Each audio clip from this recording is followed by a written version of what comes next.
Bonjour, bienvenue dans Incorporer, le podcast qui va t'aider à plus habiter ton corps et à mieux vivre ta vie. Je m'appelle Olivia Chival et même si je suis médecin dans mon quotidien, dans ce podcast, il ne s'agit pas d'une thérapie et je ne délivre pas de conseils médicaux. Il s'agit plutôt d'un espace dans lequel je mets au centre le corps. Le corps comme endroit pour créer une bonne relation avec soi-même. Le corps comme endroit pour guérir des blessures et pour mieux gérer les émotions. Parce que notre corps, il n'oublie rien. Et autant les choses difficiles qu'on a vécues sont intégrées dans notre corps, autant nos ressources sont aussi dans le corps. Et avec mon travail, j'ai envie d'amener le plus de personnes possible en contact, en lien avec leur propre corps.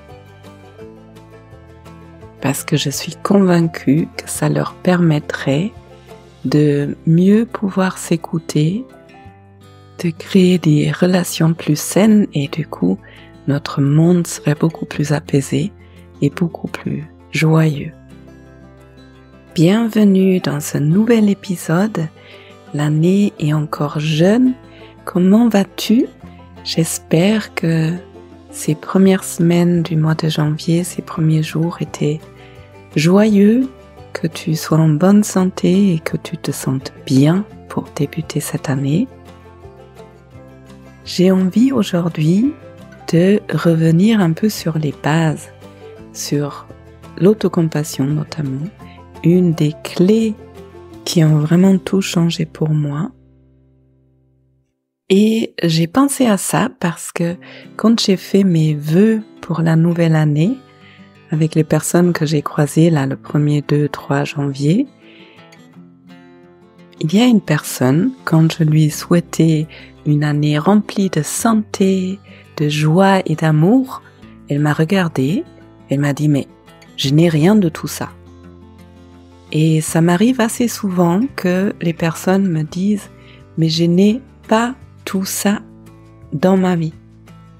Un peu comme si elles attendaient que l'amour, la joie, la santé, ça devait venir de l'extérieur, du monde autour d'elles.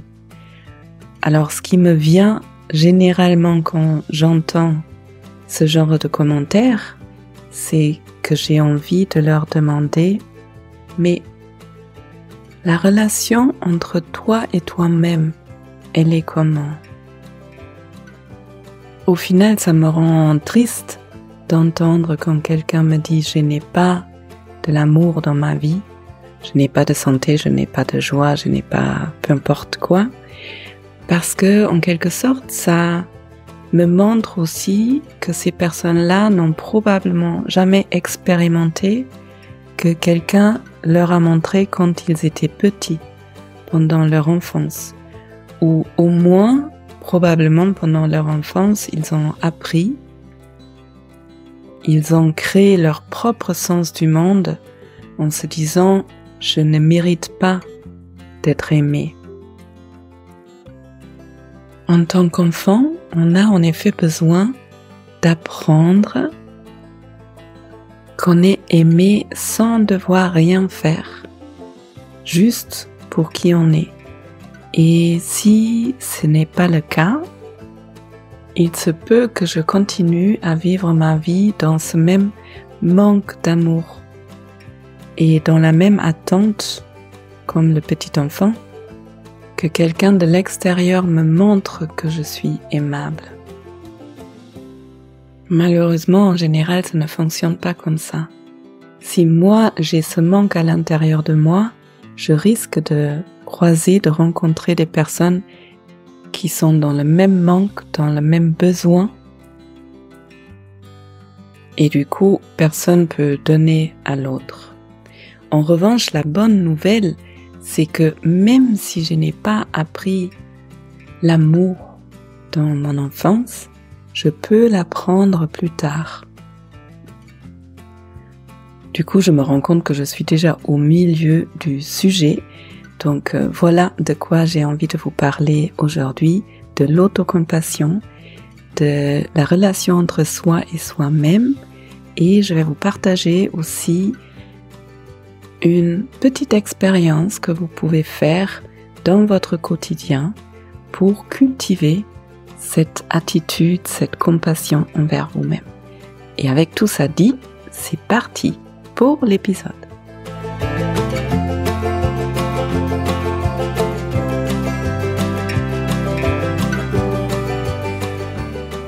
Alors, revenons à cette attente de certaines personnes, peut-être de nous tous à certains moments dans notre vie, de cette attente que les bonnes choses doivent venir à moi.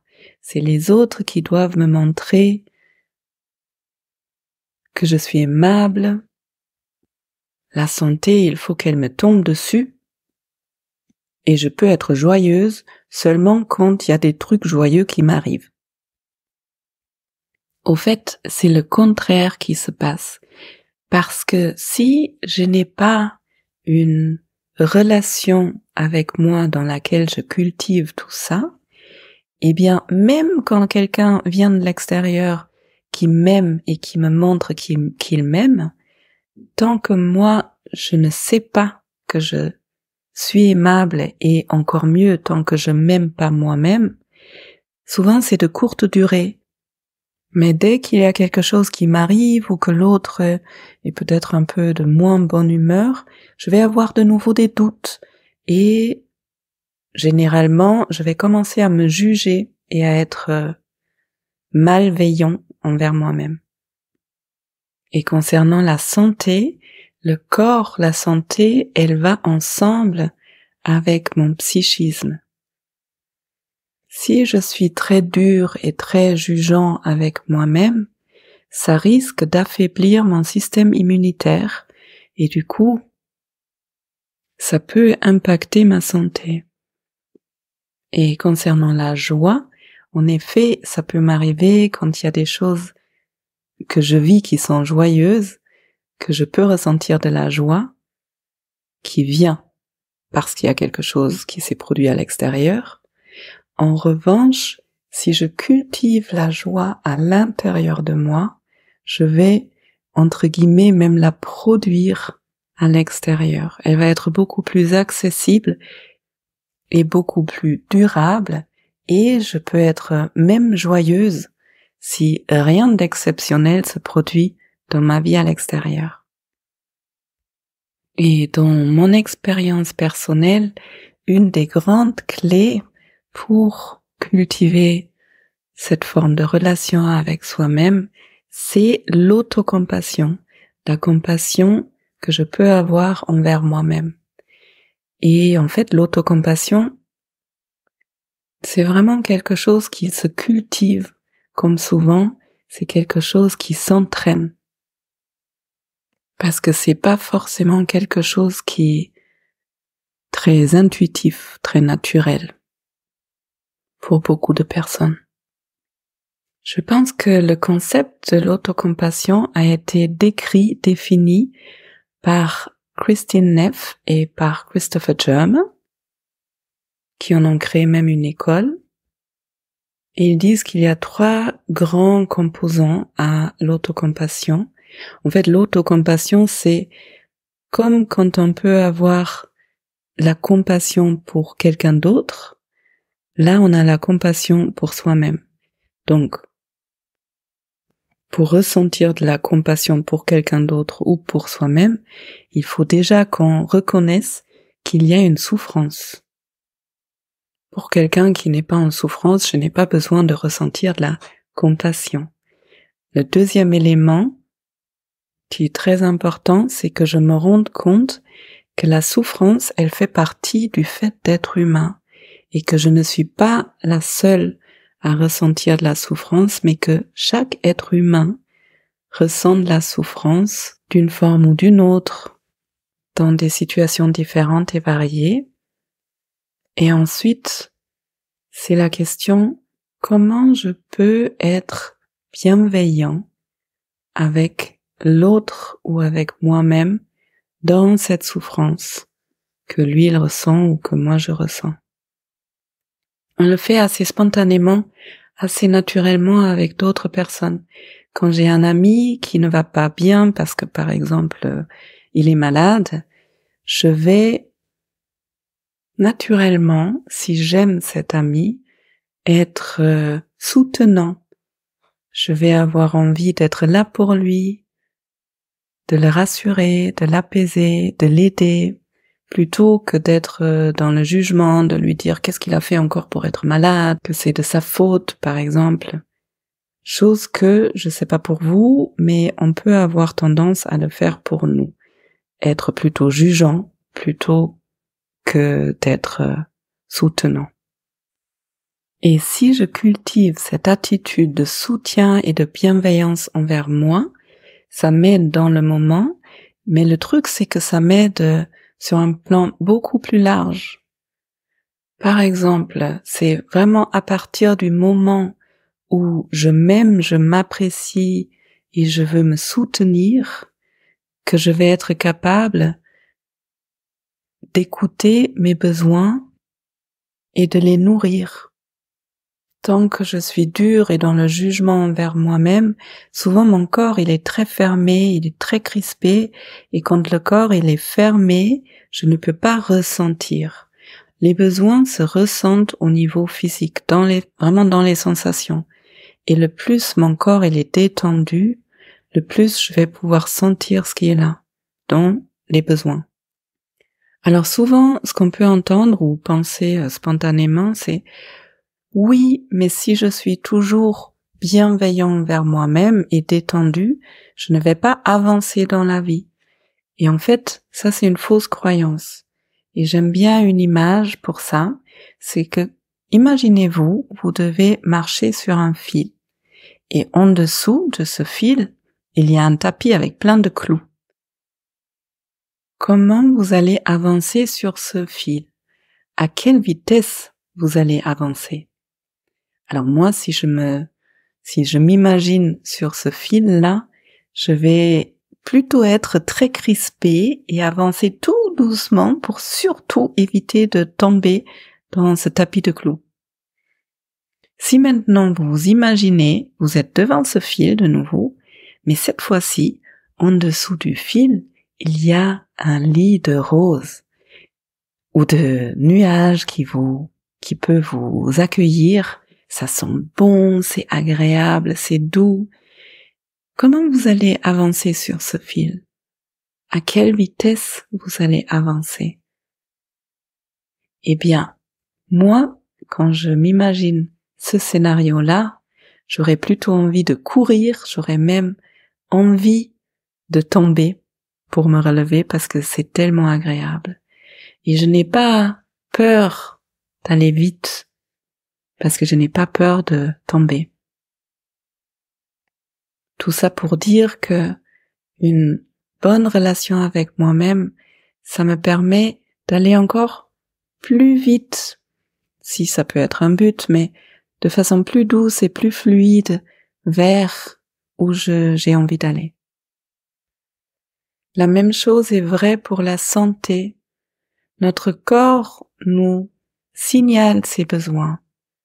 Et le plus je suis dans une relation de soutien envers moi-même, le plus je vais avoir envie d'écouter ces petits ou des fois grands signaux et de vouloir le nourrir mon corps, lui donner ce dont il a besoin et faire en sorte que ma santé soit stabilisée.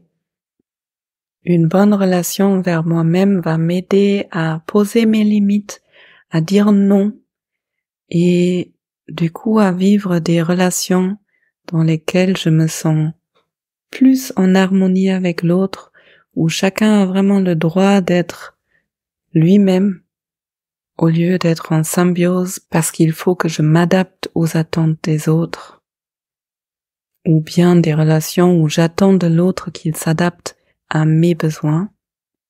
Et une bonne relation avec moi-même va me permettre aussi de modifier mon quotidien, de mettre en place les petites habitudes qui sont bien pour moi et qui vont m'amener là où j'ai envie d'aller, qui vont m'amener à être la personne que j'ai envie d'être. Et cette relation d'amour envers moi va me permettre aussi d'aller, par exemple, vers la guérison de blessures.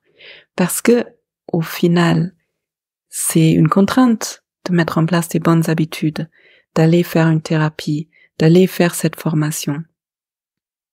Ça demande de l'énergie et du temps. Et l'être humain est, par définition, plutôt feignant.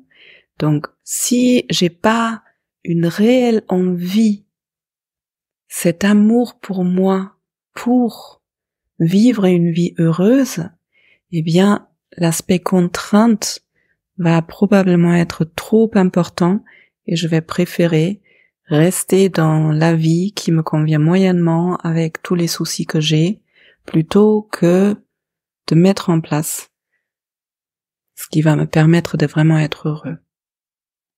Voilà. Et maintenant, comment on fait, du coup, pour améliorer la relation avec soi-même, pour commencer à s'aimer, ou pour agrandir cet amour, cette compassion avec soi-même? Je l'ai dit tout à l'heure, c'est un entraînement. Il y a plein de façons pour aller vers une meilleure relation envers soi-même. Et moi, je vous motive pour aller faire des formations, pour aller faire des retraites, pour faire des expériences, parce que lire des livres, c'est bien beau, mais c'est vraiment l'expérience qui va changer les circuits neuronaux dans votre cerveau et qui va mettre en place des changements. Et une belle façon de s'entraîner qui peut s'intégrer très facilement dans le quotidien, c'est un exercice de Christine Neff et de Christopher Germer qui s'appelle la pause d'autocompassion. Ce sont les 3 étapes dont je vous ai parlé tout à l'heure et vous pouvez vous entraîner à les faire à chaque fois que vous sentez un mal-être, une sorte de souffrance ou une situation qui est difficile pour vous. Et si vous avez envie, je vous walk through, comme les anglophones disent, je vous guide pour le faire une fois ici avec moi ensemble. Laissez venir une situation qui est difficile pour vous actuellement. Ça peut être une situation au niveau relationnel, peut-être au niveau du travail, ça peut être un problème de santé, mais ça peut être un tout petit truc, comme quelque chose qui n'a pas évolué comme vous le souhaitiez dans la journée, une situation que vous considérez comme difficile ou vous vous sentez bloqué là en ce moment. La première étape maintenant, c'est de vous rendre compte que vous êtes en train de vivre un moment de souffrance. Et vous pouvez vous parler, vous pouvez vous dire par exemple, « Oh, ça c'est vraiment difficile » ou « ça fait mal ». C'est désagréable de vivre cette situation. Et puis, prenez un moment pour sentir dans votre corps où est-ce que vous sentez cette souffrance. Juste prenez note. Est-ce que c'est la gorge qui serre, le ventre tendu, les épaules relevées?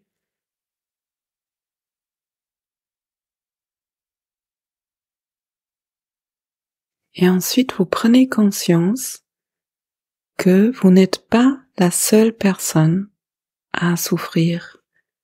La souffrance fait partie du fait d'être humain. Et là, tout de suite, à ce moment-là, il y a beaucoup de personnes sur cette planète qui ressentent une souffrance, qui vivent quelque chose qui est difficile.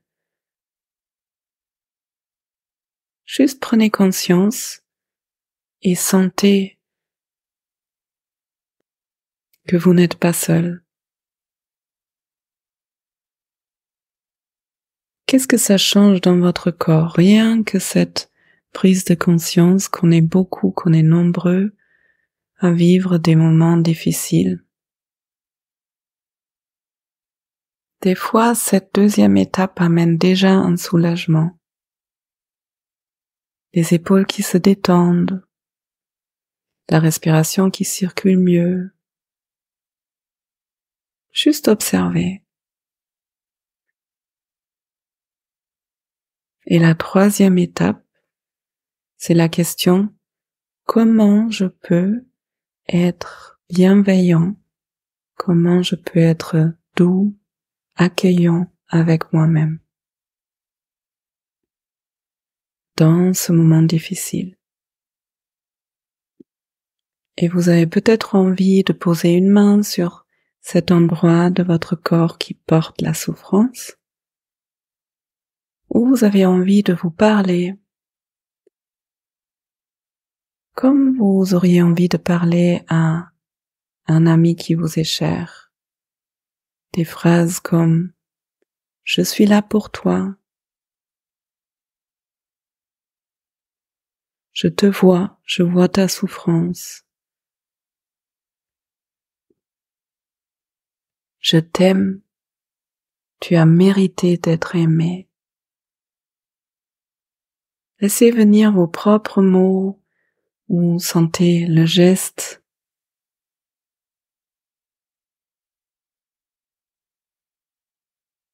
Et au fur et à mesure que vous êtes là pour vous, dans ce moment difficile, ressentez comme votre corps, il a déjà commencé à relâcher certaines tensions.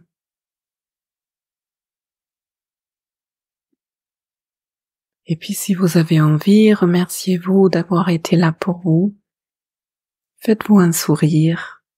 Et puis, ouvrez les yeux si les yeux étaient fermés. Et continuez votre journée en étant plus en lien, soutenu et avec un peu plus d'espace autour de cette contrariété.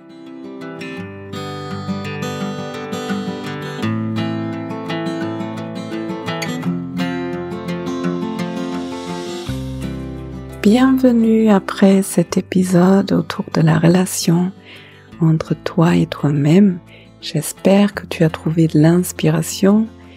Peut-être tu as envie maintenant de te regarder avec plus de bienveillance dans ton quotidien. Cette expérience, tu peux la faire de temps en temps comme une sorte de méditation ou dans le quotidien. Tu peux aussi tout simplement te poser ces 3 questions. Ça peut prendre 1 minute et ça change le cours de la journée. Si mon travail te plaît, te fait du bien, tu peux t'inscrire à la lettre d'Olivia. Le lien est en dessous de cet épisode dans les show notes. Et cette année, dans cette newsletter qui sort tous les premiers du mois, je vous présente des personnes qui m'ont inspiré personnellement et qui inspirent mon travail. Donc, ça va être très riche cette année. Et si tu as envie d'échanger avec moi de façon très personnelle, je suis en train de développer un nouveau programme et j'ai envie que ce programme, il soit vraiment une réponse à tes besoins. Je parle de toi parce que tu écoutes mon podcast et donc toi tu es une personne vraiment précieuse pour moi pour que je puisse développer des programmes qui sont des réponses à tes questions. Donc si tu as envie d'un échange libre de 15 minutes avec moi via Zoom, tu peux me contacter soit en répondant à la newsletter, soit via Instagram en message privé. Et on se bloque 15 minutes pour un Zoom, échange libre, tu peux me poser tes questions, moi je te poserai quelques questions. Je serais vraiment ravie de faire ta connaissance. Et un autre moyen de soutenir ce podcast et mon travail, c'est de partager cet épisode de me laisser un pouce vers le haut sur YouTube et ou d'écrire un commentaire sur la plateforme où tu écoutes ce podcast, de me laisser des étoiles.